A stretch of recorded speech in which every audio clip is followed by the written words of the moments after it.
ہمیشہ کے لیے بند ہے، یہاں کوئی جگہ نہیں اس رسوائی کے لیے جو تم اپنے ساتھ لائی ہو۔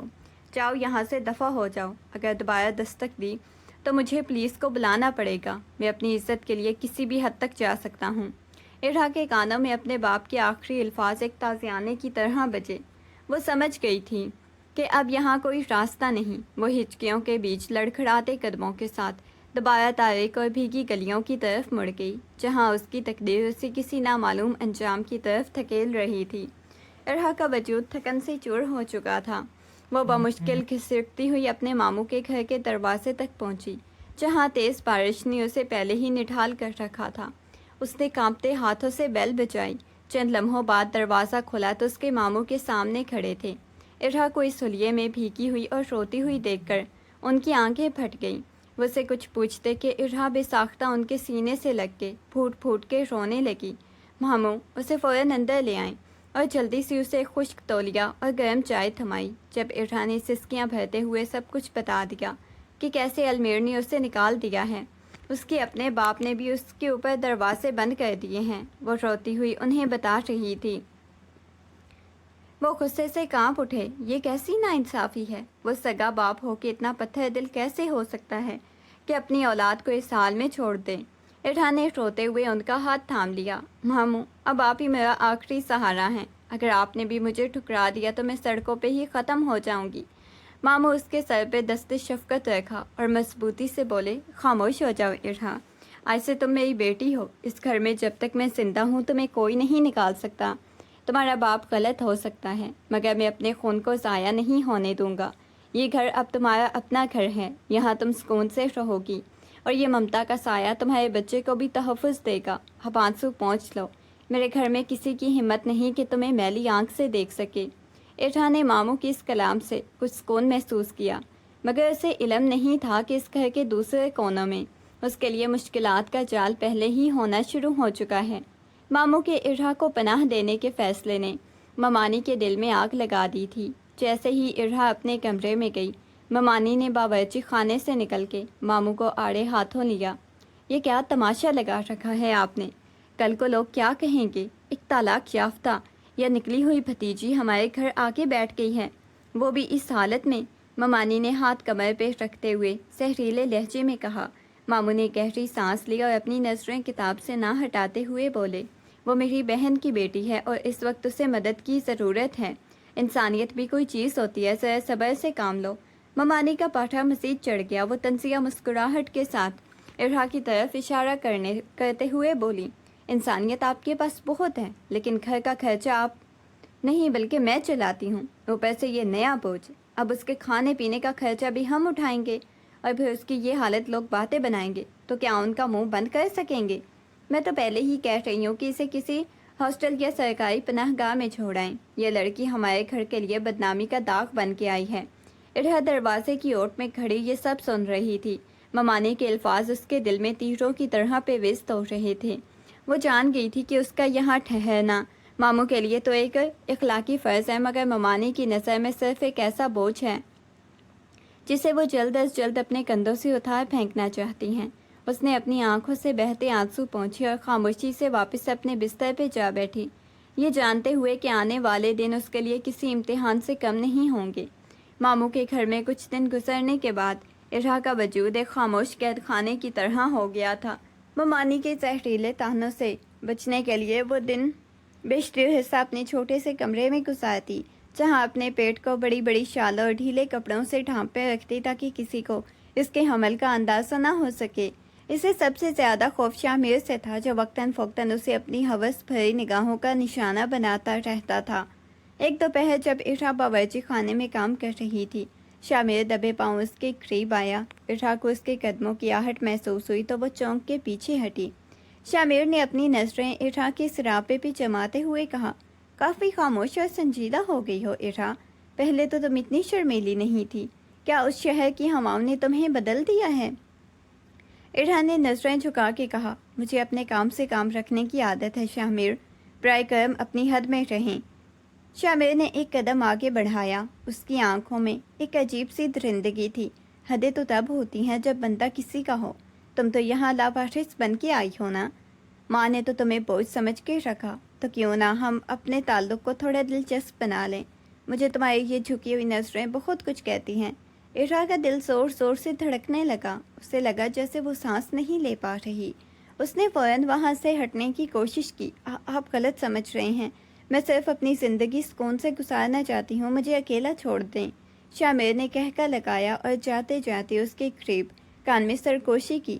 سکون تو تمہارے نصیب میں ہے ہی نہیں ارحا، تم کب تک اپنی یہ حقیقت چھپاؤ گی؟ مجھے سب پتہ ہے، بس وقت کا انتظار ہے۔ ارحا کے ہاتھ سے پلیٹ گر کے ٹوٹ گئی اور لرزتے ہوئے وہیں بیٹھ گئی۔ اسے اب صرف ممانی سے نہیں بلکہ شامر کی اس گھناؤنی نظروں پر بھی ہر لمحہ ڈر لگنے لگا تھا۔ ماموں کے گھر سے نکلتے ہی ممانی کا رویہ ایک دم بدل جاتا۔ ایک صبح جب ماموں کسی ضروری کام سے شہر سے باہر گئے تو ممانی نے ارحا کو سوتے ہوئے جگایا اور کچن کا سارا کام، گھر کی صفائی، کپڑے دھونے کی ذمہ داری اس کے سر پہ ڈال دی۔ ارحا کا جسم حمل کے آخری مہینوں میں بوجھل تھا، کمر میں شدید درد رہتا، مگر ممانی کو اس کی حالت سے کوئی غرض نہیں تھی۔ اٹھو نوابزادی، گھر میں کوئی نوکرانی نہیں رکھی جو تمہاری خدمت کرتی رہے، یہ پورا گھر تم نے صاف کرنا ہے، اور ہاں، دوپہر کا کھانا وقت پہ تیار ہونا چاہیے، ورنہ آج تمہیں بھوکا سونا پڑے گا۔ ممانی نے ہاتھ میں جھاڑو تھماتے ہوئے حقارت سے کہا۔ ارحا نے اپنی کمر پہ ہاتھ رکھا اور تھکی ہوئی آواز میں التجا کی، ممانی جان، میری طبیعت ٹھیک نہیں، ڈاکٹر نے مجھے زیادہ بھاری کام کرنے سے منع کیا ہے، تھوڑا سا آرام کر لینے دے، میں شام تک سارا کام نپٹا دوں گی۔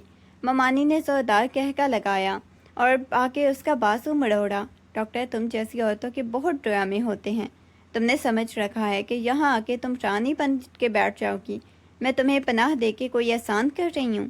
اس کے بدلے میں تمہیں یہ سب کرنا پڑے گا، اگر نہیں کر سکتی تو ابھی اسی وقت اس گھر سے نکل جاؤ، مجھے کسی بوجھ کی ضرورت نہیں۔ ارحا کی آنکھوں سے آنسو بہنے لگے، وہ جانتی تھی یہ صرف کام کی بات نہیں بلکہ اس کی تسلیل کی جا رہی ہے۔ وہ لڑکھڑاتے ہوئے اٹھی اور کام میں لگ گئی، جبکہ ممانی صوفے پہ بیٹھ کے اس کی ہر حرکت پہ تنقید کرتی رہی۔ ارحا کے لیے ہر لمحہ گزارنا مشکل ہوتا جا رہا تھا۔ اسے لگتا تھا جیسے وہ کسی گھر میں نہیں بلکہ کسی ظالم جیل میں قید ہو چکی ہے۔ رات کا وقت تھا، گھر میں سناٹا چھایا ہوا تھا۔ ارحا اپنے کمرے میں بستر پہ نیم دراز تھی، کمر میں شدید درد نے اسے بے چین کر رکھا تھا۔ اچانک اسے دروازے پہ ہلکی سی دستک سنائی دی۔ اسے لگا شاید ممانی ہوں گی۔ اس نے کانپتی ہوئی آواز میں پوچھا، کون ہے؟ جواب میں دروازہ دھیرے سے کھلا اور شامر داخل ہوا۔ اس کی چال میں لڑکھڑاہٹ تھی، شاید اس نے نشہ کر رکھا تھا۔ ارحا نے فوراً اٹھ کے بیٹھنے کی کوشش کی۔ شامر، تم یہاں کیا کر رہے ہو؟ باہر نکلو، یہ میرا کمرہ ہے۔ شامر نے دروازہ اندر سے لاک کیا اور ایک وحشیانہ مسکراہٹ کے ساتھ ارحا کی طرف قدم بڑھایا۔ کب تک خود کو چھپاؤ گی ارحا؟ بابا تو گھر پہ نہیں ہیں اور ماں اپنے کمرے میں کھراٹے لے رہی ہیں، آج تمہیں کوئی نہیں بچا سکتا۔ ارحا کے دل میں دھڑکنیں تیز ہو گئی۔ اس نے پیچھے ہٹ کے دیوار کے ساتھ ٹیک لگا لی، اپنی چادر کو اپنے پیٹ کے گرد لپیٹ لیا۔ شامر، تم یہ کیا کر رہے ہو؟ خدا کا خوف کرو، میں تمہاری کزن ہوں، ایک مجبور عورت ہوں۔ شامر نے اس کی ایک نہ سنی اور جھپٹ کے اس کے قریب آیا، ارحا کے بازوؤں کو سختی سے جکڑ لیا۔ کزن؟ کیسا کزن؟ تم تو وہ عورت ہو جسے اس کے شوہر نے دھتکار دیا، جس کا باپ اسے قبول کرنے کو تیار نہیں، تو تم میرے لیے صرف ایک کھلونا ہو۔ ارحا نے اپنی پوری طاقت سے اسے دھکا دینے کی کوشش کی۔ وہ چیخنا چاہتی تھی مگر ڈر کے مارے اس کی آواز گلے میں ہی گھٹ گئی۔ شامر نے جبراً اس کے قریب ہونے کی کوشش کی تو ارحا نے اپنا سارا زور لگا کے اس کا ہاتھ جھٹک دیا، اس کے سینے پہ زوردار ضرب لگائی۔ تم انسان نہیں ہو شامر، اگر تم نے مجھے چھونے کی ہمت کی تو میں مر جاؤں گی، لیکن اپنی عزت نیلام نہیں ہونے دوں گی۔ شامر کا غصہ بڑھ گیا۔ اس نے ارحا کو بالوں سے پکڑ کے بستر پہ گرا دیا، لیکن ارحا نے اپنی جان کی بازی لگاتے ہوئے وہاں سے نکلنے کے لیے ہاتھ پاؤں مارنا شروع کر دیے۔ وہ ایک درندے کے سامنے کھڑی اپنی آبرو بچانے کی جنگ لڑ رہی تھی، جبکہ اس کے پیٹ میں اٹھنے والی شدید درد نے اسے مزید کمزور کر دیا تھا۔ شامر کی وحشت سے ارحا نے جیسے ہی خود کو چھڑایا، وہ کسی طرح دروازے کی کنڈی کھول کے باہر گلیارے میں بھاگی۔ اس کے پیٹ میں اٹھنے والے شدید مڑوڑ نے اسے دوہرا کر دیا تھا، لیکن اس وقت اس کی جان کی بازی اس کی عزت کے ہاتھ میں تھی۔ وہ بری طرح ہانپ رہی تھی، اس کے بال بکھرے ہوئے تھے، آنکھوں میں دہشت کا وہ سمندر تھا جو شاید اب کبھی خشک نہ ہوتا۔ وہ لڑکھڑاتی ہوئی مین ہال کی طرف بڑھی، جہاں ماموں اپنی رات کی چہل قدمی کے بعد ابھی گھر لوٹے تھے۔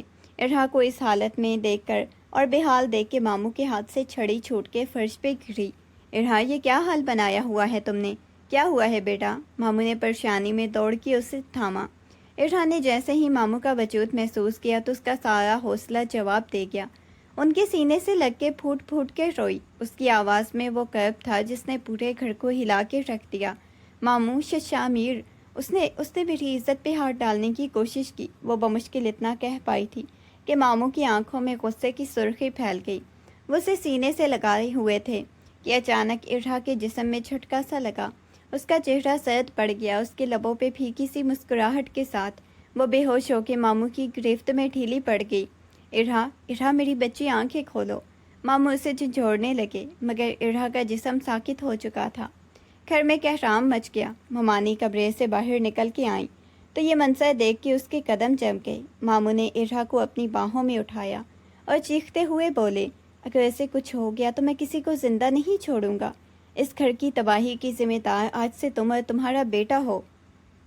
وہ ارحا کو لے کے تیزی سے ہسپتال کی طرف بھاگے۔ ہسپتال کے کوریڈور میں ایمرجنسی وارڈ کی سرخ لائٹ مسلسل جل رہی تھی جس کے نیچے ماموں بدحواس کھڑے اللہ سے دعائیں کر رہے تھے۔ کچھ دیر بعد ڈاکٹر باہر نکلا۔ اس کے چہرے پہ سنجیدگی اور تشویش تھی۔ ماموں تیزی سے اس کی طرف بڑھے۔ ڈاکٹر صاحب، میری بچی کیسی ہے؟ وہ ٹھیک تو ہے نا؟ ڈاکٹر نے گہری سانس لی اور فائل پہ کچھ لکھتے ہوئے کہا، دیکھیں مریضہ کی حالت اس وقت بہت زیادہ تشویشناک، شدید ذہنی صدمے اور جسمانی تشدد کی وجہ سے ان کے بی پی میں خطرناک حد تک اضافہ ہوا ہے۔ ان کا جسم بہت زیادہ کمزور ہو چکا ہے جس کے براہ راست اثرات ان کے حمل پہ پڑ رہے ہیں۔ ماموں کا دل زور سے دھڑکا۔ کیا بچہ محفوظ ہے؟ ڈاکٹر نے سرنفی میں ہلاتے ہوئے جواب دیا، فی الحال تو ہم نے اسے سٹیبلائز کر لیا ہے لیکن زیادہ خطرہ ٹلا نہیں۔ اگر آئندہ کچھ گھنٹوں میں اسے مزید ذہنی تناؤ یا کوئی بھی جذباتی دھچکا لگا تو بچے کی جان کو شدید خطرہ لاحق ہو سکتا ہے۔ ارحا کے لیے بھی یہ صورتحال جان لیوا ثابت ہو سکتی ہے۔ اسے مکمل بیڈ ریسٹ اور انتہائی پرسکون ماحول کی ضرورت ہے۔ اگر اس کی صحت کو مزید نظر انداز کیا گیا تو ہم کسی بھی برے نتیجے کے لیے تیار رہنا ہوگا۔ ماموں کے پیروں تلے سے زمین نکل گئی۔ ارحا کی اس تکلیف کی ذمہ داروں کے بارے میں سوچ کر غصے سے بھر گئے مگر فی الحال ان کی ترجیح صرف اور صرف ارحا کی زندگی تھی۔ ڈاکٹر کے ان الفاظ نے ماموں کو یہ سوچنے پہ مجبور کر دیا کہ اس دنیا میں وہ ارحا کو کہاں چھپائیں جہاں وہ اپنی اولاد کے ساتھ محفوظ رہ سکے۔ ہسپتال سے واپسی پہ ماموں کا لہجہ تیور بالکل بدل چکے تھے۔ گھر میں داخل ہوتے ہی ان کی نظر شامیر پہ پڑی جو صوفے پر اطمینان سے بیٹھا فون چلا رہا تھا اور ممانی کچن کے دروازے پہ کھڑی انہیں دیکھ رہی تھی۔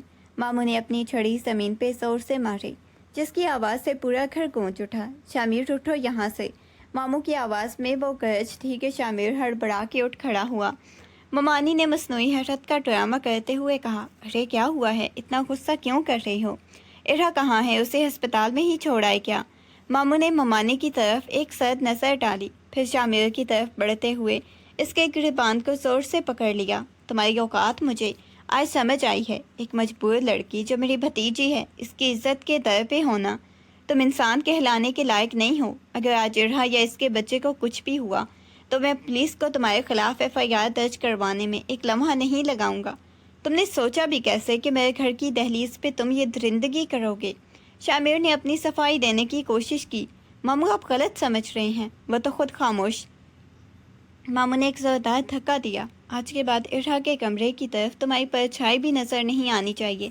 اور تم، انہوں نے ممانی کی طرف مڑ کے کہا، تمہاری زبان، تمہارے تانے اور تمہارا ظالمانہ رویہ اب اس گھر سے ختم ہو جانا چاہیے۔ ارحا اس گھر کی مہمان نہیں، میری بیٹی ہے۔ اگر میں نے اسے روتے ہوئے دیکھا تو یاد رکھنا، اس گھر میں تمہارے لیے بھی کوئی جگہ نہیں بچے گی۔ میں اپنی بیٹی کی جان اور عزت پہ کوئی سمجھوتا نہیں کروں گی۔ ممانی کا چہرہ غصے اور شرمندگی سے سرخ ہو گیا۔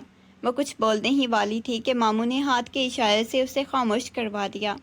ارحا کے کمرے کی طرف بڑھ گیا جہاں وہ تکلیف میں پڑی اپنی قسمت کو رو رہی تھی۔ کمرے میں مدھم سی روشنی تھی۔ ارحا بستر پہ نیم بے ہوشی کے عالم میں تھی۔ دواؤں کے اثر سے اس کا وجود بوجھل تھا لیکن اس کا ذہن کہیں دور خوابوں اور حقیقت کے درمیان بھٹک رہا تھا۔ اس نے آہستہ سے اپنے پیٹ پہ ہاتھ رکھا اور اپنے لبوں کو جنبش دی۔ بیٹا، اس کی آواز اتنی دھیمی تھی کہ کمرے میں خاموشی بھی مشکل سے سنائی دیتی۔ تمہیں پتہ ہے دنیا بہت ظالم ہے۔ تمہارے باپ نے ہمیں ٹھکرا دیا، میرے باپ نے ہمیں پہچاننے سے انکار کر دیا، اور یہاں تو لوگ ہمیں بوجھ سمجھتے ہیں۔ اس کی بند آنکھوں کے کناروں سے آنسوؤں کی لکیر بہہ کے کانوں کے پاس جمع ہو رہی تھی۔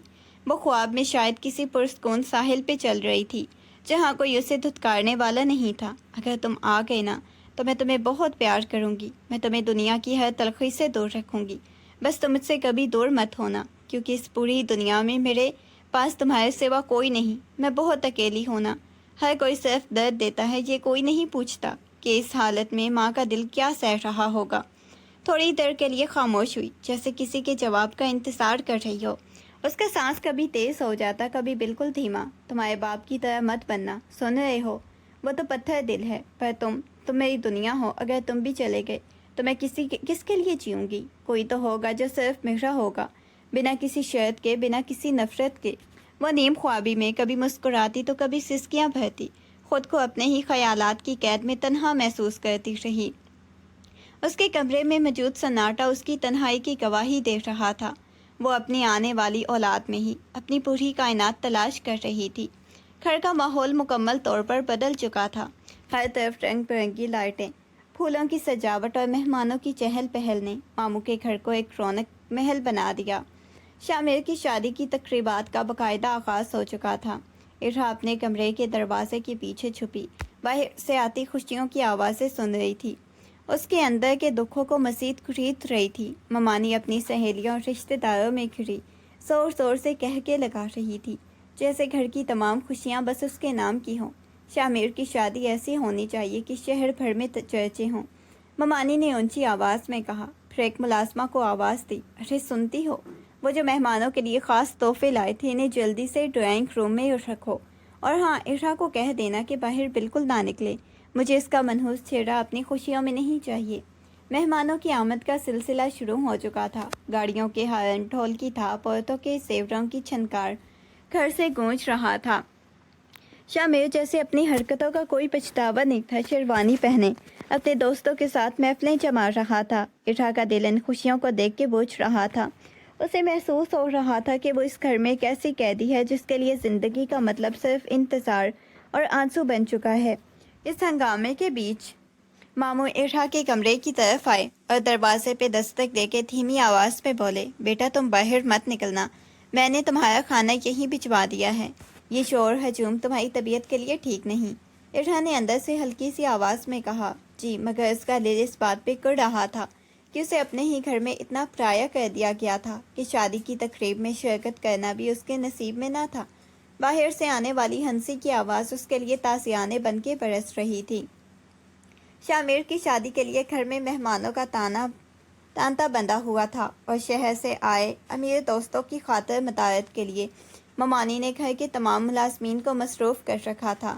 اسی افراتفری میں ماموں ارحا کے کمرے میں آئے۔ ان کا چہرہ پریشان تھا، ماتھے پہ پسینہ چمک رہا تھا۔ ارحا بیٹا، ایک مشکل آن پڑی ہے، ماموں نے جلدی سے کہا۔ شامر کا وہ خاص دوست المیر، وہ شہر کے بڑے بزنس مینوں میں سے ہے، ابھی کچھ دیر پہلے ہی یہاں آیا ہے۔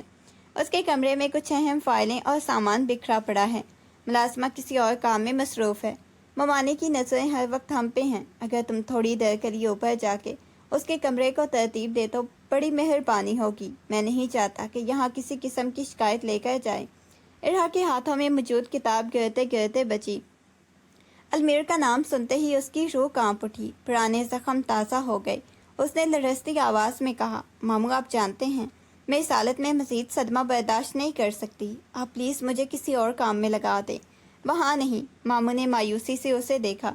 ارحا میں مجبور ہوں، ممانی نے صاف کہہ دیا کہ اگر کام نہیں ہوا تو وہ خود جا کے ہنگامہ کریں گی، میں صرف اسی لیے کہہ رہا ہوں تاکہ تم لوگوں کی نظروں سے دور رہوں، گھر میں کوئی نیا تنازع نہ کھڑا ہو، بس چپ چاپ جاؤ، کام کرو اور واپس آ جاؤ، شاید کمرے میں موجود بھی نہ ہو۔ ماموں کی اصرار اور ممانی کی دھمکیوں کے خوف سے ارحا کے پاس انکار کی گنجائش نہ تھی۔ اس نے گہری سانس لی اور اپنی چادر کو مزید مضبوطی سے پیٹ کے گرد لپیٹا اور کانپتے قدموں کے ساتھ سیڑھیاں چڑھنے لگی۔ اسے کیا معلوم تھا کہ وہ سیڑھیاں اسے اس کی زندگی کے سب سے بڑے امتحان اور المیر کے سامنے لا کھڑا کر دیں گی، جہاں واپسی کا راستہ شاید ہمیشہ کے لیے بند ہو جائے گا۔ ارحا کے ہر قدم کے ساتھ اس کا دل کسی بھاری پتھر کی طرح سینے میں دھڑک رہا تھا۔ وہ سیڑھیاں چڑھتے ہوئے دیوار کے سہارے ٹکتی رہی۔ کمر میں اٹھنے والا درد اس کی ہمت توڑ رہا تھا، لیکن ماموں کی التجا اس کے کانوں میں گونج رہی تھی۔ وہ المیر کے کمرے کے سامنے پہنچی تو اسے لگا جیسے کمرے کے اندر سے آنے والی خوشبو وہی پرانی خوشبو اس کے ماضی کے کرب کو تازہ کر رہی ہے۔ اس نے کانپتے ہاتھوں سے دروازے کا ہینڈل تھاما اور دھیرے سے کھولا۔ کمرہ بہت وسیع اور پرتعیش تھا۔ بکھرے ہوئے سوٹ، میز پہ پڑی سگریٹ کی ڈبیاں، کرسی پہ پڑا ہوا کوٹ، سب کچھ وہی تھا جو کبھی اس کا اپنا ہوا کرتا تھا۔ اس نے اپنی آنکھیں بند کر کے ایک لمحے کے لیے خود کو سنبھالا، پھر اپنے پیٹ کو احتیاط سے سنبھالتے ہوئے اندر داخل ہوئی۔ صفائی شروع کرنے کے لیے اس نے میز پہ پڑے کاغذات کو ترتیب دینا شروع کیا۔ وہ ہاتھ تو چلا رہی تھی مگر اس کا ذہن المیر کے ان آخری جملوں میں قید تھا، جہاں مرضی جاؤ مر جاؤ۔ اس نے فرش پہ پڑے اس کے کپڑے اٹھانے اور انہیں الماری میں رکھنے لگی۔ ہر چیز کو چھوتے ہوئے اسے ایسا محسوس ہو رہا تھا جیسے وہ کسی اجنبی کے کمرے میں نہیں بلکہ اپنی تباہ شدہ زندگی کے کھنڈرات میں کھڑی ہے۔ وہ بہت آہستہ کام کر رہی تھی، بار بار رک کے سانس لیتی، ہاتھ پھیرتی، خوف زدہ تھی کہیں المیر اچانک نہ آ جائے۔ اس کے ماتھے پہ پسینے کے قطرے نمودار ہو گئے۔ وہ صرف جلد از جلد یہ کام ختم کر کے وہاں سے نکل جانا چاہتی تھی، لیکن قسمت نے اسے کمرے میں صرف صفائی کے لیے نہیں بلکہ ایک نئی آزمائش کے لیے بھیجا تھا۔ ارحا ابھی المیر کے میز کے پاس رکھی کرسیوں کو ترتیب دے رہی تھی۔ باتھ روم کے دروازے کے کھلنے کی آواز آئی۔ ٹھنڈی ہوا کا جھونکا کمرے میں داخل ہوا، جس کے ساتھ ہی پانی کے گرنے کی ہلکی سی آواز سنائی دی۔ ارحا کا وجود جم کے رہ گیا۔ اس کا دل چاہا کہ وہیں زمین میں دھنس جائے، لیکن اس سے پہلے کہ وہاں سے بھاگنے کا سوچتی، المیر باتھ روم سے باہر نکل آیا۔ المیر نے ٹاول سے اپنے بالوں کو جھٹکا دیا۔ اس نے شرٹ نہیں پہن رکھی تھی۔ اس کے گیلے بالوں سے پانی اس کے کاندھوں پہ گر رہا تھا۔ جیسے اس کی نظر کمرے کے بیچ کھڑی ارحا پہ پڑی، اس کے قدم وہیں رک گئی۔ ارحا کے ہاتھ میں پکڑا ہوا جھاڑو یکدم اس کی گرفت سے چھوٹ کے فرش پہ جا گرا، جس کی گونج نے کمرے کے سناٹے کو چیر دیا۔ دونوں ایک دوسرے کو دیکھتے ہوئے ساکت کھڑے تھے۔ المیر کی آنکھوں میں پہلے تو حیرت تھی، پھر اس کی جگہ ایک گہری نفرت اور تنزیہ مسکراہٹ نے لے لی۔ اس نے ایک قدم ارحا کی طرف بڑھایا۔ ارحا خوف سے پیچھے ہٹی اور دیوار کے ساتھ لگ گئی۔ المیر اس کے بالکل سامنے آ کھڑا ہو گیا۔ اس کا قد ارحا پہ سایہ فگن تھا۔ اس کی گرم سانسیں ارحا کے چہرے کو چھو رہی تھی۔ المیر نے اپنی آنکھیں تنگ کی اور ارحا کے پیٹ پہ نظر جماتے ہوئے ایک کرخت اور زہریلے لہجے میں بولا، جانے جہاں تم یہاں کیا مجھے اپنی یاد دلانے آئی ہو، یا پھر میری دولت کی بو سونگھتے ہوئے دوبارہ میرے کمرے تک پہنچ گئی؟ ارحا کی زبان گنگ تھی۔ اس نے کانپتے ہونٹوں سے کوئی لفظ نہیں نکل رہا تھا۔ وہ بس اپنی بھیگی ہوئی آنکھوں سے المیر کو دیکھ رہی تھی، جو ایک بار پھر اپنی تسلیل کا مرکز بنا رہا۔ المیر کی نظروں میں وہ تڑپ تھی جو ارحا کو اس وقت بکھیرنے کے لیے کافی تھی۔ المیر نے ایک قدم آگے بڑھایا۔ ارحا خوف سے پیچھے ہٹی، اس کی پشت دیوار سے جا ٹکرائی۔ المیر نے آگے بڑھ کے ارحا کے بازو کو اپنی مضبوط گرفت میں لیا اور اسے گھسیٹتے ہوئے کمرے کے بیچ پڑے صوفے کی طرف لے گیا۔ ایک جھٹکے کے ساتھ اس نے ارحا کو صوفے پہ گرا دیا۔ ارحا کے پیٹ میں ایک تیز درد کی لہر اٹھی اور اس کے منہ سے کربناک سسکی نکلی۔ المیر صوفے کے قریب جھک کے اپنے چہرے کو ارحا کے چہرے کے بالکل قریب لے آیا۔ اس کی آنکھوں میں نشے اور نفرت کا ایک عجیب امتزاج تھا۔ واہ، کیا اداکاری ہے، کیا ڈرامہ ہے، المیر نے طنزیہ انداز میں ہنستے ہوئے کہا۔ اس کی نظریں ارحا کے ابھرے ہوئے پیٹ پہ مرکوز تھی۔ میں نے تمہیں کہا تھا نا کہ اپنی شکل مجھے دوبارہ مت دکھانا، اور اب تم یہ سب لے کے میرے پاس آ گئی ہو۔ المیر نے ارحا کے پیٹ پہ انگلی سے اشارہ کرتے ہوئے حقارت سے کہا، یہ کیا ہے؟ وہی ناجائز بوجھ جس کا تم نے تب مجھ پہ الزام لگایا تھا۔ تمہیں کیا لگتا ہے تم مجھے بے وقوف بنا کے دوبارہ اپنی زندگی میں داخل کر لو گی؟ ارحا نے روتے ہوئے اپنا چہرہ ہاتھوں میں چھپا لیا۔ خدا کے لیے المیر، میرے ساتھ ایسا مت کریں، میں یہاں صرف کام کرنے آئی تھی، مجھے نہیں پتا تھا آپ یہاں ہوں گے۔ المیر نے اس کا ہاتھ جھٹک دیا اور اونچی آواز میں بولا، کام کرنے آئی تھی یا اپنا جال بچھانے؟ تم جیسی عورتیں اسی طرح ڈرامے کر کے امیروں کو پھنساتی ہیں۔ یہ آنسو، یہ سب ایک گھٹیا چال ہے۔ دیکھو تم نے اپنی عزت تو پہلے ہی نیلام کر دی، اب اس بچے کو لے کے بھی تم صرف رسوائی ہی خرید رہی ہو۔ میرا نام مت لینا، کیونکہ اب میری زندگی میں تمہارے لیے صرف نفرت بچی ہے۔ ارحا صوفے پہ سمٹ کے رہ گئی۔ اس کے آنسو اس کے کپڑوں کو بھگو رہے تھے، جبکہ المیر کی تلخ باتیں اس کے دل کو چھلنی کر رہی تھی۔ المیر ارحا کے قریب جھکا، اسے مزید ذلیل کر دیا تھا۔ اچانک دروازہ دھڑام سے کھلا۔ ممانی جو شاید ارہا کی نقل و حرکت پہ نظر رکھے ہوئے تھی کمرے میں داخل ہوئیں۔ المیر کے غیر مہذب حلیے اور ارہا کو صوفے پہ بدحواس حالت میں دیکھ کر ممانی کے چہرے پہ وقتی حیرت ابھری، لیکن اگلے ہی لمحے ان کی آنکھوں میں شیطانی چمک آ گئی۔ یا اللہ، یہ کیا دیکھ رہی ہوں میں؟ ممانی نے اپنے سینے پہ ہاتھ مارتے ہوئے چیخنا شروع کیا۔ میں تو سمجھ رہی تھی یہ لڑکی کام کر رہی ہے، مگر یہ تو یہاں اپنی عزت کے سودے کر رہی ہے۔ المیر صاحب، میں نے تو اسے اپنی بھتیجی سمجھ کے پناہ دی تھی، مگر یہ تو آپ کے کمرے میں گھس کے آپ کو اپنی جال میں پھنسا رہی تھی۔ ارہا صوفے سے اٹھنے کی کوشش کرتے ہوئے سسکیاں بھرنے لگی۔ ممانی جان، خدا کے لیے ایسا مت کہیں، میں تو صرف صفائی کر رہی تھی۔ المیر نے مجھے زبردستی… خاموش رہو بد چلن، ممانی نے ارہا کی بات کاٹتے ہوئے زور سے چلائی۔ مجھے سب نظر آ رہا ہے، تم نے پہلے اپنی زندگی برباد کر لی، اب ہمارے گھر کی عزت بھی خاک میں ملا دو گی۔ المیر صاحب، آپ تو مہمان ہیں، مجھے افسوس ہے کہ آپ کو ایسی عورت کے ساتھ کمرے میں اکیلے وقت گزارنا پڑا۔ یہ لڑکی شروع سے ہی ایسی تھی، تبھی تو اس کا شوہر اسے گھر سے نکال چکا ہے۔ آج یہ یہاں اپنے جسم کا سودا کرنے آئی ہے۔ المیر جو پہلے ہی نشے اور غصے میں تھا، ممانی کی ان باتوں سے مزید بھڑک گیا۔ اس نے ارہا کی طرف ایسی حقارت بھری نظر ڈالی جیسے کوئی کوڑا ہو۔ دیکھ لیا تم نے ارہا، تمہارے اپنے ہی لوگ تمہاری حقیقت جانتے ہیں۔ مجھے لگا تھا تم صرف ایک بوجھ ہو، لیکن تم تو بدکاری کی انتہا کر رہی ہو۔ یہاں سے دفع ہو جاؤ، اس سے پہلے کہ میں پولیس کو بلا لوں۔ جیل کی ہوا کھاؤ۔ ممانی کا جھوٹا الزام اور المیر کی تائید نے ارہا کے وجود کو ریزہ ریزہ کر دیا۔ اسے لگا کہ پوری دنیا اس کے خلاف ایک ہو چکی ہے۔ کمرے میں ممانی کی چیخ و پکار سے پورے گھر کی توجہ اوپر کی جانب ہو گئی۔ کچھ ہی لمحوں میں ماموں، ممانی سمیت گھر کے دیگر افراد اور مہمان سیڑھیاں چڑھ کے المیر کے کمرے کے باہر جمع ہو گئے۔ اندر کا منظر دیکھ کے سب کی زبانیں گنگ ہو گئیں۔ ماموں کا چہرہ زرد پڑ گیا۔ وہ دروازے کی چوکھٹ پہ ایسے جم گئے جیسے ان کے پیروں تلے سے زمین نکل گئی۔ انہوں نے ارہا کو اس حالت میں صوفے پہ سہمے ہوئے اور ممانی کو چیختے ہوئے دیکھا تو ان کا دل جیسے ایک لمحے کے لیے دھڑکنا بھول گیا۔ یہ سب کیا ہے؟ ماموں کی آواز کانپ رہی تھی۔ ان کی آنکھوں میں آنسو اور صدمے کی عجیب سی کیفیت تھی۔ وہ سچ اور جھوٹ کے اس ہنگامے میں خود کو بہت بے بس محسوس کر رہے تھے۔ ممانی نے موقع غنیمت جانا اور مزید ڈرامہ کرتے ہوئے بولی، دیکھے اپنے بھائی کی بیٹی کا کارنامہ، ہم نے پناہ دی، اس نے بدلے میں ہماری عزت کا تماشا بنا دیا۔ آج کے بعد اس گھر میں اس کا کوئی کام نہیں۔ المیر جو سارے تماشے سے بیزار ہو چکا تھا، اچانک اٹھ کھڑا ہوا۔ اس نے ایک لمحے کے لیے بھی کسی کی وضاحت سننے کی زحمت نہ کی۔ اس نے ارہا کے کانپتے ہوئے ہاتھ کو اپنی گرفت میں لیا، اسے جھٹکے سے اٹھایا۔ بہت ہو گیا یہ ڈرامہ، المیر نے کرخت لہجے میں کہا۔ میں اس گندگی کو یہاں مزید نہیں چھوڑ سکتا۔ جو بھی الزام لگانا ہے لگاتے رہو، میں اسے اپنے ساتھ لے کے جا رہا ہوں، کیونکہ اس کا یہاں رہنا اب کسی بھی طرح ممکن نہیں۔ ماموں جس صدمے کے عالم میں خاموش تھے، کچھ نہ بول پائے، بس اپنی بھتیجی کو دیکھتے رہے جو المیر کے ہاتھوں میں قید تھی۔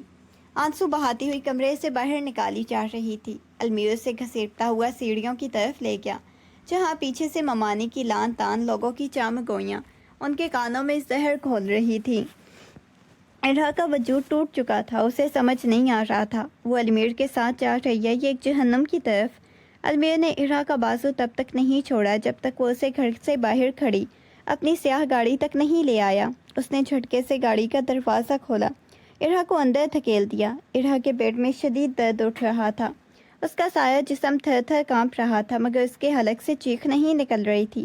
المیر نے خود کو ڈرائیونگ سیٹ سنبھالی اور گاڑی پوری طاقت سے سٹارٹ کر کے گھر سے دور بھگا دی۔ گاڑی کے اندر کا ماحول شدید بوجھل اور خوفناک تھا۔ المیر کے چہرے پہ غصے کے آثار نمایاں تھے۔ وہ اسٹیئرنگ کو اتنی سختی سے پکڑے ہوئے تھا کہ اس کے ہاتھ کی پوریں سفید پڑ چکی تھی۔ ارہا گاڑی کے کونے میں سمٹ کے بیٹھ گئی۔ اس نے اپنی شال کو اپنے چہرے پہ لپیٹ رکھا تھا تاکہ المیر کو اس کے بہتے ہوئے آنسو نہ دکھائی دیں۔ خاموشی سے اس قدر گہری تھی کہ ارہا کو اپنی دھڑکنے گاڑی کے انجن کی آواز سے زیادہ تیز سنائی دے رہی تھی۔ اسے خوف تھا کہ اب المیر اسے کہاں لے جا رہا ہے، کیا اسے کسی ویرانے میں چھوڑ دے گا یا اسے کسی اور اذیت سے دوچار کر دے گا۔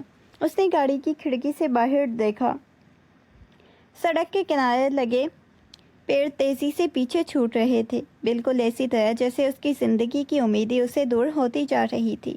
وہ نہ کچھ پوچھ سکتی تھی، نہ ہی اس کے پاس کوئی جواز تھا، کیونکہ وہ جانتی تھی اس کے پاس اس کا سچ بولنا بھی المیر کی نفرت کے طوفان کے سامنے ریت کی دیوار ثابت ہوگا۔ المیر نے گاڑی کی رفتار اور بڑھا دی۔ ارہا نے اپنی آنکھیں بند کر لیں اس دعا کے ساتھ کہ کاش یہ سفر کبھی ختم نہ ہو، کیونکہ منزل پر شاید اس سے بھی بڑی کوئی مصیبت اس کی منتظر تھی۔ گاڑی ابھی شہر کی مصروف شاہراہوں سے نکل کے ویران مسافاتی سڑک پہ آئی تھی کہ ارحا کے پیٹ میں اٹھنے والے درد کی شدت ناقابل برداشت ہو گئی۔ وہ جو اب تک خاموش بیٹھی موت کا انتظار کر رہی تھی، اچانک درد کی ایسی لہر نے اسے اپنی لپیٹ میں لیا کہ اپنا توازن کھو بیٹھی۔ آہ المیر، مجھے بہت درد ہو رہا ہے۔ ارحا کی آواز گاڑی کے انجن کی آواز کو چیرتی ہوئی باہر نکلی۔ وہ اپنے پیٹ کو ہاتھوں میں دبائے سیٹ پہ تڑپنے لگی۔ اس کی پیشانی پہ پسینے کے موٹے قطرے جم گئے تھے اور چہرہ مومی زردی میں بدل چکا تھا۔ درد کی شدت اتنی زیادہ تھی کہ خود کو قابو میں نہ رکھ سکی۔ خدا کے لیے گاڑی روکو میرا بچہ، مجھے لگتا ہے میں بڑھ رہی ہوں۔ اس نے پوری طاقت سے سیٹ کو پکڑا اور دل خراش چیخ اس کے گلے سے نکلی جو المیر کی کانوں کے پردوں سے ٹکراتی۔ المیر جو غصے اور نفرت میں دھت تھا، ارحا کی یہ حالت دیکھ کے ایک لمحے کے لیے ہکا بکا رہ گیا۔ اس نے گاڑی کے شیشے سے دیکھا تو ارحا کو تڑپتے ہوئے پایا۔ وہ مسلسل کرا رہی تھی، اس کے ہونٹ درد سے نیلے پڑ چکے تھے۔ ارحا، یہ کیا ڈرامہ ہے؟ کیا کر رہی ہو تم؟ المیر نے اپنی آواز میں سختی برقرار رکھنے کی کوشش کی، مگر اس کی آنکھوں میں انجانہ خوف چھلکنے لگا۔ درد، بہت زیادہ درد ہے، ارحا نے آخری بار چیخ کے کہا۔ اس کے بعد اس کا سر سیٹ کے ساتھ جا ٹکرایا، ایک طرف ڈھلک گیا۔ اس کے لبوں سے نکلی ہوئی وہ چیخ گاڑی کی خاموشی میں گونج کے رہ گئی۔ المیر نے گھبرا کے سڑک کے کنارے بریک لگا کے روکا۔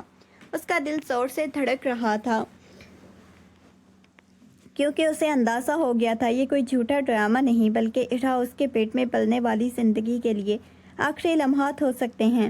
المیر نے گاڑی کا رخ ہسپتال کی طرف موڑ دیا۔ اس کا ذہن شدید کشمکش میں تھا۔ ایک طرف بڑی پرانی نفرت کا شک جو اسے ارحا سے تھا، اور دوسری طرف اس کی حالت ظاہر دیکھ کر پیدا ہونے والی بے چینی۔ اس نے گاڑی کو انتہائی رفتار سے دوڑایا۔ ہر سیکنڈ اسے ایک صدی کی طرح محسوس ہو رہا تھا۔ ہسپتال کے گیٹ پہ پہنچتے ہی اس نے ہارن بجا کے ہنگامی صورتحال کا اشارہ دیا۔ ارحا کو باہوں میں اٹھا کے ایمرجنسی وارڈ کی طرف بھاگا۔ ارحا کا جسم بالکل بے جان ہو چکا تھا۔ اس کے کپڑوں پہ خون کے دھبے نظر آ رہے تھے جو المیر کے دل کو ایک انجانے خوف سے دہلا رہے تھے۔ ڈاکٹر، جلدی کریں، اسے بچائیں۔ المیر کی آواز میں وہ طنزیہ لہجہ نہیں، ایک عجیب سی ہڑبڑاہٹ تھی۔ نرس اور ڈاکٹر نے فوری طور پہ ارحا کو اسٹریچر پہ ڈالا۔ ڈاکٹر نے ایک نظر ارحا کی بگڑتی ہوئی نبض پہ ڈالی اور نرس کو سخت ہدایت کی۔ حالت بہت نازک ہے، بچہ خطرے میں ہے، فوری طور پہ آپریشن تھیٹر میں منتقل کرو۔ المیر کو ایک طرف کھڑا کر دیا گیا۔ اس نے دیکھا کہ ارحا کو آپریشن تھیٹر کے اندر لے جایا گیا اور بھاری آہنی دروازے بند ہو گئے۔ باہر لگی سرخ بتی روشن ہو گئی جس نے المیر کے چہرے پہ ایک عجیب سی ویرانی پھیلا دی۔ وہ وہیں راہداری میں دیوار سے ٹیک لگا کے کھڑا ہو گیا۔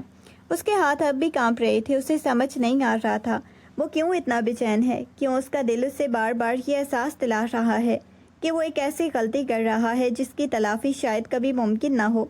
تھیٹر کے اندر ارحا اپنی زندگی کی سب سے بڑی جنگ لڑ رہی تھی، جبکہ باہر المیر اپنی انا اور پچھتاوے کے بیچ کھڑا اپنے اندر کے طوفان کو سنبھالنے کی کوشش کر رہا تھا۔ کئی گھنٹوں کے طویل انتظار کے بعد آپریشن تھیٹر کے دروازے کھلے اور ڈاکٹر تھکے ہوئے مگر مسکراتے ہوئے باہر نکلے۔ المیر جو اس وقت اپنی سوچوں میں گم دیوار سے ٹیک لگائے کھڑا تھا، فوراً سے ڈاکٹر کی طرف لپکا۔ ڈاکٹر، وہ کیسی ہے اور بچہ؟ ڈاکٹر نے اطمینان سے جواب دیا، اللہ کا کرم ہے، مریضہ خطرے سے باہر ہیں، اور آپ کے لیے خوشخبری ہے کہ ارحا کے ہاں 2 صحت مند بیٹوں کی پیدائش ہوئی ہے، جڑواں بچے ہیں، دونوں بالکل ٹھیک ہیں۔ یہ سن کے المیر کے چہرے پہ ایک لمحے کے لیے حیرت اور پھر خوشی کی لہر دوڑ گئی۔ وہ جب تک ارحا کے حمل کو ایک بوجھ یا دھوکہ سمجھ رہا تھا، 2 بیٹے کی خبر سن کے تو اندر سے پگھل سا گیا۔ اس کی انا ایک پل کے لیے کہیں پیچھے رہ گئی۔ اس کے دل میں باپ ہونے کا احساس بیدار ہوا۔ فوراً نرسری کی طرف بھاگا تاکہ اپنے بیٹوں کو دیکھ سکے۔ اسے لگا جیسے یہ بچے اس کی زندگی کا نیا موڑ ہوں گے۔ کچھ دیر بعد ارحا کو ہوش آیا تو انتہائی نحیف اور بکھری ہوئی حالت میں تھی۔ المیر جو اس وقت اس کے پاس تھا خوشی کے مارے اس کے قریب آیا۔ ارحا، تمہیں پتہ ہے ہمارے ہاں 2 بیٹے ہوئے ہیں، دیکھو وہ کتنے پیارے ہیں۔ ارحا نے اپنی بے جان آنکھیں کھولی، اس کا چہرہ بے تاثر تھا۔ اس نے المیر کی طرف دیکھا اور پھر اس کی خوشی میں ایک عجیب سی نفرت اور سرد مہری چھا گئی۔ جیسے ہی نرسوں نے بچوں کو لے کے کمرے میں آئی تو ارحا نے اپنا چہرہ دوسری طرف پھیر لیا۔ نہیں، اس کی آواز میں ایک ایسا کرب تھا جس نے المیر کی مسکراہٹ چھین لی۔ انہیں مجھ سے دور لے جاؤ، میں انہیں نہیں دیکھنا چاہتی، میں انہیں نہیں اپنا مانتی۔ المیر کا چہرہ فک ہو گیا۔ ارہا یہ تم کیا کہہ رہی ہو؟ یہ تمہارے بچے ہیں۔ ارہا نے ہچکیوں سے جواب دیا، جنہیں تم نے اور تمہاری دنیا نے بدنامی کا داغ دیا۔ وہ میرے بچے کیسے ہو سکتے ہیں؟ اس دنیا کے لیے صرف ایک اور تماشا ہے۔ مجھ سے یہ مطالبہ مت کرو کہ میں نے دیکھ کر پھر اسی اذیت کو جیوں۔ تم نے میرا سب کچھ چھین لیا، اب معصوموں کو بھی مجھ سے دور کر دو۔ اس کے انکار میں وہ گہری چوٹ تھی جو شاید کبھی خوشی سے زیادہ بھاری تھی۔ ہسپتال سے چھٹی ملنے کے بعد المیر نے ارہا کو اس کے ماموں کے گھر واپس نہیں بھیجا، بلکہ سیدھا اپنے پرتعیش گھر لے آیا۔ المیر کے دل میں بچوں کو لے کے عجیب سی ملکیت کا احساس پیدا ہو چکا تھا، لیکن ارہا کے لیے اس کے رویے میں اب بھی وہی سرد مہری اور نفرت موجود تھی۔ گھر پہنچ کے المیر نے ارہا کو گھر کے کونے میں واقع ایک الگ اور تاریک کمرے کی طرف اشارہ کیا۔ یہی تمہاری جگہ ہے، اس نے بے رحمی سے کہا۔ ارہا نے اس کمرے کو دیکھا جو کسی جیل خانے سے کم نہ تھا۔ وہاں نہ ہوا کا گزر تھا، نہ روشنی کا، نہ کوئی مناسب انتظام۔ المیر نے ملازمہ کو حکم دیا کہ ارہا کو کمرے میں بند کر دیا جائے، اس کے کھانے پینے کا سامان دروازے پہ ہی رکھ دیا کرے۔ تم نے کہا تھا نا کہ انہیں اپنا نہیں مانتی، المیر نے دروازے پہ کھڑے ہو کے تنزیہ انداز میں کہا۔ تو اب اس کمرے میں بیٹھ کے اپنی سوچوں کے ساتھ جیو۔ بچے میرے پاس رہیں گے، وہ میرے وارث ہیں، تم سے ان کا کوئی تعلق نہیں ہوگا۔ تم یہاں ایک قیدی کی طرح رہو گی تاکہ مجھے اور میرے بچے گھر کو تمہاری بدنامی سے مزید کوئی نقصان نہ پہنچے۔ اس نے زوردار جھٹکے سے دروازہ بند کیا اور کنڈی لگا دی۔ ارہا کمرے کے فرش پہ بیٹھ گئی۔ اسے اپنے چاروں طرف دیواریں سمٹتی ہوئی محسوس ہوئیں۔ اسے اپنے بیٹوں کے رونے کی آواز بھی سنائی نہیں دے رہی تھی، کیونکہ المیر نے انہیں گھر کے دوسرے حصے میں منتقل کر دیا تھا۔ وہ اب اپنے ہی گھر میں اپنے ہی بچوں سے دور المیر کی انا کی قیدی بن چکی تھی۔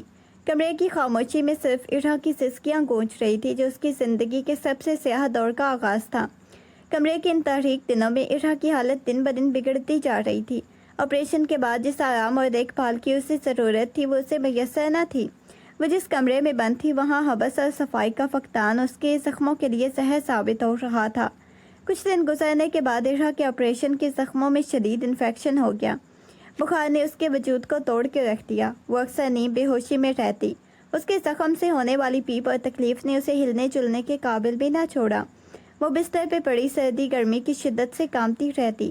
کمرے کی بند دیواریں اسے گھیرنے لگتی۔ اس کی طبیعت کا اندازہ تب ہوا جب ایک صبح ملازمہ کھانا دینے آئی۔ دیکھا ارہا کا پورا جسم بخار کی شدت سے دہک رہا تھا۔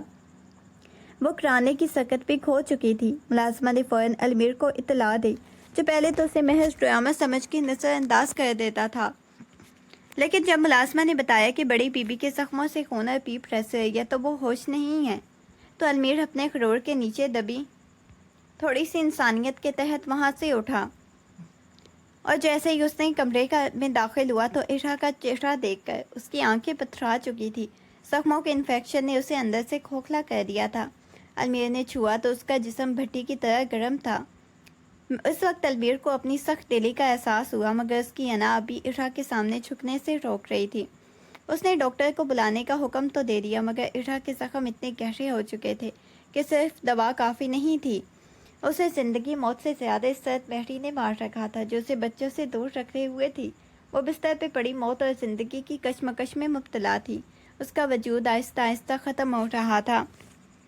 ارہا کے کمرے کی قید، اس کی بگڑتی صحت نے المیر کو ذمہ داریوں کے احساس دلانے کے بجائے بچوں کے ساتھ نیا تعلق قائم کرنے کی راہ دکھا دی۔ المیر نے بچوں کی دیکھ بھال کے لیے گھر میں تجربہ کار آیا رکھ لی، لیکن اس کے باوجود خود بھی بچوں کے کمرے میں زیادہ وقت گزارنے لگا۔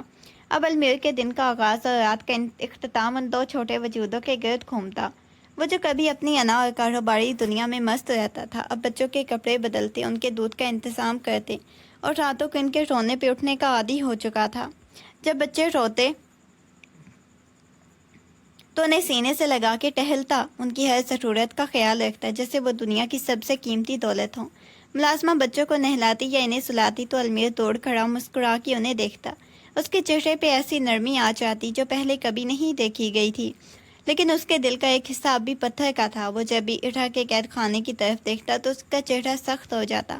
اس کے ذہن میں عجیب سا تضاد تھا۔ ایک طرف وہ ارہا سے شدید نفرت کرتا تھا، وہ اسے ان بچوں کے لائق نہیں سمجھتا تھا، تو دوسری طرف وہ بچوں کو ارہا کے چھو سے بھی دور رکھنا چاہتا تھا، کیونکہ اسے ڈر تھا کہیں ان کے ذہن میں اس کے خلاف زہر نہ بھر دے۔ بچوں کی ہنسی المیر کے گھر کی رونق بن چکی تھی، لیکن اس رونق کے پیچھے ایک ماں کی خاموش سسکیاں اور بیماری کی اذیت مسلسل بڑھتی جا رہی تھی۔ المیر کے لیے بچے اس کی زندگی کا مرکز تھے۔ ارحا صرف ایک ایسا باپ بن چکی تھی جسے بند کر کے بھلا دینا چاہتا تھا۔ کئی دن گزرنے کے بعد المیر کی بے چینی بڑھتی جا رہی تھی۔ بچوں کی ہنسی، ان کی معصومیت نے اسے خوشی تو دی، مگر جب بھی اس کی نظر گھر کے کونے والے کمرے میں پڑتی جہاں ارحا قید تھی، اس کے اندر عجیب سی خلش پیدا ہو جاتی۔ ایک رات جب گھر میں مکمل سناٹا تھا، بچے سکون سے سو رہے تھے، المیر دبے پاؤں اس کے کمرے کی طرف بڑھا، دروازے کی چھڑی سے اندر جھانکا۔ کمرے میں مدھم روشنی سے ارحا کا وجود بستر پہ پڑا تھا، بے جان سا دکھائی دے رہا تھا۔ وہ درد سے کراہ رہی تھی، اس کی آواز اتنی دھیمی تھی کہ دیوار سے باہر سنائی دینا محال تھا۔ المیر نے دیکھا ارحا کے ہاتھ پہ مقصد ہوا میں لہرائے، جیسے کسی کو پکار رہی ہو یا شاید خواب میں اپنے بچوں کو ڈھونڈ رہی ہو۔ اس لمحے المیر کے دل میں چھپی انا کی دیواروں میں دراڑ پڑ گئی۔ وہ تمام مناظر یاد آنے لگے جب ارحا اس کے سامنے سچ بولتے ہوئے روئی تھی، جب اس نے التجا کی تھی کہ اسے غلط نہ سمجھا جائے۔ المیر نے خود سے سوال کیا، کیا واقعی وہ بدچلن عورت تھی جسے وہ سمجھ رہا تھا، یا وہ صرف ایک ایسی ماں تھی جسے اس نے اپنے غرور اور شک کی بھینت چڑھا دیا تھا۔ وہ اندر تو نہیں گیا، بس دروازے کے باہر کھڑا رہا۔ اسے بس اپنے اندر ایک عجیب سی شرمندگی محسوس ہونے لگی تھی۔ وہ جو خود کو فاتح سمجھ رہا تھا، اس وقت بہت چھوٹا اور مجرم محسوس کر رہا تھا۔ اس کی نظریں ارحا کی سسکتی ہوئی کمر پہ تھی۔ اس کے سینے میں ایک ایسا بوجھ تھا جسے وہ اتار نہیں پا رہا تھا۔ پچھتاوا جو اب تک کسی کونے میں چھپا تھا، اس کے پورے وجود پہ حاوی ہونے لگا۔ اسے شدت سے احساس ہوا کہ اس نے انتقام کی آگ میں نہ صرف ارحا کو جلایا، بلکہ خود کو بھی ایسے کھنڈر میں بدل لیا جہاں اب سکون کا کوئی راستہ نہیں تھا۔ کچھ راتوں بعد المیر کے گھر میں ہنگامہ برپا ہوا۔ ایک بچہ جو پیدائش سے ہی کافی کمزور تھا، مسلسل رو رہا تھا۔ اس کی طبیعت بگڑ گئی۔ نینی کی تمام تر کوششوں کے باوجود بچہ کچھ نہیں کھا رہا تھا۔ اس کی حالت تشویشناک ہوتی جا رہی تھی۔ المیر جس وقت بچوں کے کمرے میں موجود تھا، بری طرح گھبرا گیا۔ اسے اسپتال جانے کی تیاری کر رہا تھا کہ اچانک ارحا کی یاد آئی۔ اسے لگا جیسے یہ بچہ صرف اپنی ماں کی خوشبو اور لمس کا متلاشی ہے۔ اپنی انا کو ایک طرف رکھتے ہوئے تیزی سے اس قید خانے کی طرف بھاگا جہاں ارحا بند تھی۔ اس نے دروازہ کھولا تو دیکھا ارحا فرش پہ بے دم پڑی تھی۔ المیر نے ایک پل ضائع کیے بغیر بازو سے پکڑ کے اٹھایا۔ ارحا کا جسم مٹی کی طرح ٹھنڈا اور کمزور تھا، اپنے پیروں پہ کھڑی ہونے کے قابل بھی نہیں تھی، مگر المیر نے اسے کندھے سے لگایا اور سیدھا بچوں کے کمرے میں لے آیا۔ ارحا دیکھو اسے۔ المیر نے روتے ہوئے بچے کو ارحا کی گود میں ڈال دیا۔ یہ کچھ نہیں کھا رہا، مر رہا ہے یہ، اسے کچھ کرو۔ ارحا نے اپنی نیم و آنکھوں سے بچے کو دیکھا۔ کمزور ہاتھوں میں جیسے اچانک نئی طاقت آ گئی، بری طرح کانپ اٹھی۔ اس کا جسم بیماری سے نڈھال تھا، لیکن ماں کی ممتا نے اسے اٹھا کے بیٹھنے پہ مجبور کر دیا۔ اس نے بڑی احتیاط سے لرزتے ہاتھوں سے بچے کو سینے سے لگایا۔ کمرے میں موجود ہر شخص کی سانسیں تھمی۔ ارحا نے اپنی آنسوؤں کو روکا اور بڑی توجہ سے بچے کو فیڈ کروانے پہ مرکوز کر دی۔ کچھ لمحوں کی جدوجہد کے بعد بچے نے آہستہ آہستہ فیڈ کرنا شروع کر دیا۔ ارحا کی پیشانی سے پسینہ بہہ رہا تھا۔ اس کا زخموں والا جسم اسے شدید اذیت دے رہا تھا، لیکن اس کے چہرے پہ ایک ایسی طمانت تھی جو المیر کو اندر تک ہلا گئی۔ اس نے دیکھا بچہ ارحا کی گرفت میں کتنا پرسکون ہو چکا تھا۔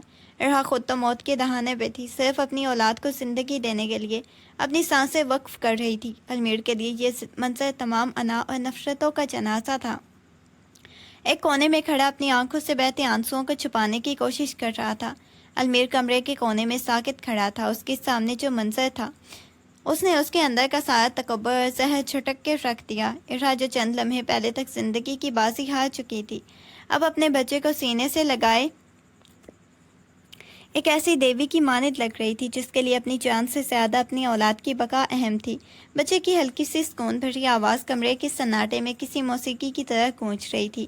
ارحا کا چہرہ درد کمزوری سے نڈھال تھا، مگر آنکھوں میں ایک گہری ممتا تھی جس کے سامنے المیر کی تمام تر انتقامی سوچیں بیچ نظر آ رہی تھی۔ وہ دیکھ رہا تھا کہ کس طرح ارحا اپنی بیماری کو بھول کے اپنے زخموں کی ٹیسوں کو نظر انداز کر کے اس معصوم جان کو اپنی حرارت پہنچا رہی تھی۔ المیر کے حلق میں کانٹا سا اٹک گیا۔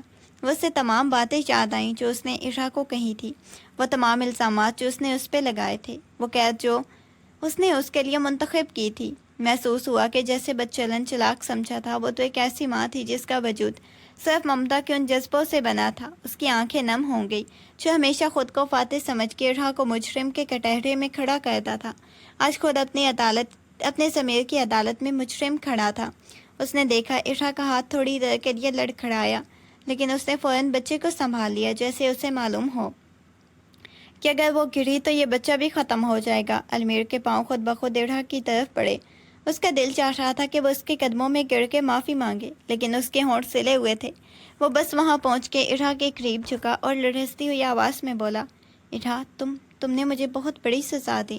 ارہا نے اپنی نحیف نظریں المیر کی طرف اٹھائی، جس میں شکایت سے زیادہ ایک گہری تھکن تھی۔ اس کی ممتا نے المیر کی انا کے قلعے کو مسمار کر دیا تھا، اور اب المیر کے پاس اپنی غلطیوں کا اقرار کرنے کے سوا کوئی راستہ نہیں بچا تھا۔ المیر نے آہستگی سے قدم بڑھائے، ارہا کے قریب بیٹھ کے۔ کمرے میں موجود تمام لوگ خاموشی سے وہاں سے نکل گئے، پیچھے صرف المیر، ارہا اور ان کے بچے رہ گئے۔ المیر نے دیکھا کہ ارہا کا وجود درد سے نڈھال ہو کے واپس بستر پہ ڈھلک گیا ہے۔ اس نے قریب پڑے فرسٹ ایڈ باکس کو اٹھایا، جس میں اس نے ڈاکٹر کے کہنے پہ کچھ دوائیں اور مرہم منگوا کے رکھے تھے۔ اس کے ہاتھ کانپ رہے تھے۔ جب اس نے ارہا کے لباس کو زخموں والی جگہ سے ہٹایا تو انفیکشن کی شدت دیکھ کے اس کا دل دہل گیا۔ وہاں خون اور پیپ کے دھبے تھے جو ارہا کی بے بسی کی گواہی دے رہے تھے۔ المیر کی آنکھوں سے آنسوؤں کا ایک قطرہ ارہا کے کندھے پہ گرا۔ مجھے معاف کر دو ارہا۔ المیر کی آواز میں ایک ایسی کسک تھی جس کے غرور کو چکنا چور کر چکی تھی۔ میں نے تمہیں کیا سمجھا اور تم حقیقت میں کیا ہو؟ میں نے اپنی انا کی آگ میں تمہیں ان مصنوعوں کو جلا کے کتنی بڑی حماقت کی۔ وہ بڑے احتیاط اور نرمی سے زخموں کو صاف کرنے لگا۔ ہر بار جب وہ روئی کا پھایا ارہا کے زخم پہ لگاتا تو ارہا کے لبوں سے ایک دبی ہوئی سسکی نکلی، جس پہ المیر کا دل بری طرح تڑپ اٹھتا۔ وہ اپنی غلطیوں کے بوجھ تلے دبا ہوا تھا۔ اس نے سوچا تھا کہ ارہا کو قید کر کے وہ اسے انتقام دے رہا ہے، مگر حقیقت میں خود کو ایک ایسی تنہائی میں دھکیل چکا تھا جہاں اسے اپنی بربادی کے سوا کچھ نظر نہیں آتا تھا۔ تم نے اپنی ممتا سے مجھے شکست دی ہے ارہا، اس نے مرہم لگاتے ہوئے سرگوشی کی۔ میں نے تمہیں بدنامی کا طوق پہنایا، لیکن تم نے اس داغ کو بھی اپنی ممتا کے تقدس سے دھو دیا۔ مجھے اس زخم کی تکلیف کا احساس نہیں تھا، لیکن اب یہ زخم میرے دل پر لگ چکے ہیں۔ ارہا نے اپنی بند آنکھیں کھولی۔ اس کا چہرہ درد سے نچڑا ہوا تھا، لیکن اس کی نظروں میں اب وہ نفرت نہیں جو پہلے تھی۔ المیر نے اس کے زخموں پر بندھی پٹی اور پھر اس کے ہاتھ کو اپنے ہاتھوں میں لے کے چوم لیا۔ یہ معافی ایک ایسی دستک تھی جو ارہا کے دل کے بند دروازوں پہ پڑ رہی تھی، لیکن اس کے زخم اتنے گہرے تھے کہ اسے بھرنے میں وقت لگنا تھا۔ المیر کا غرور آج ارہا کے زخموں پہ مرہم بن کے پگھل رہا تھا۔ المیر جو اپنی غلطیوں کے احساس میں ڈوبا ہوا تھا، ارہا کے ہاتھوں کو اپنے ہاتھوں میں تھامے معافی کے طلبگار تھا، مگر ارہا نے ایک جھٹکے سے اپنا ہاتھ چھڑا لیا۔ اس کی حرکت میں کمزوری ضرور تھی، مگر اس کے ارادے میں وہ چٹان جیسی سختی تھی جو المیر کی توقعات کے برعکس تھی۔ ارہا نے اپنی نحیف آواز میں، جس میں اب بھی ایک لرزش تھی مگر لہجہ برف کی طرح ٹھنڈا تھا، مجھے چھونے کی کوشش مت کرو المیر، یہ مرہم دیکھ بھال، یہ سب تمہاری انسانیت نہیں بلکہ تمہارا ضمیر ہے جو تمہیں چین نہیں لینے دے رہا۔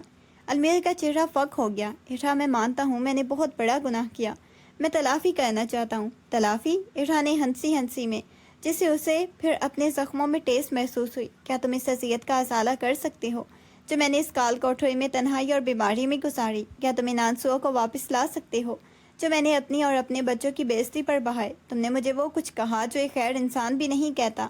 اس نے اپنی نظریں المیر کی آنکھوں میں گاڑ دیں۔ میں تمہیں معافی نہیں دی المیر، اور جہاں تک ان بچوں کی بات ہے، اس نے نرسری میں سوئے ہوئے بچوں کی طرف اشارہ کیا، یہ میری اولاد ہے، میں ان کی ماں ہوں، مگر تم نے صرف اس کے باپ ہونے کا دعویٰ کر سکتے ہو، لیکن حقیقت میں تم ان کے لیے بھی اجنبی ہو۔ میں تمہیں اس کے باپ کے طور پر کبھی قبول نہیں کروں گی۔ تم میرے ان کے درمیان ایک رشتہ جو پہلے ہی ختم کر چکے ہو۔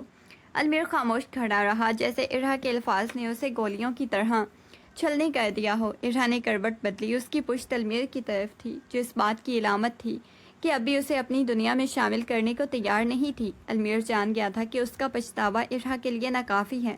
اس کے زخم تو بڑھ سکتا تھا، لیکن ان زخموں کے نشانات، اس کی نفرت کو مٹانا شاید اب اس کے بس میں نہیں تھا۔ اس رات کمرے میں حبس اور خاموشی اپنی انتہا پہ تھی۔ ارہا جو پہلے ہی شدید کمزوری اور انفیکشن کا شکار تھی، اچانک آدھی رات کو شدید تپش اور سردی کے دروں کی لپیٹ میں آ گئی۔ اس کے ہونٹ نیلے پڑ رہے تھے اور بے ربط بڑبڑا رہی تھی۔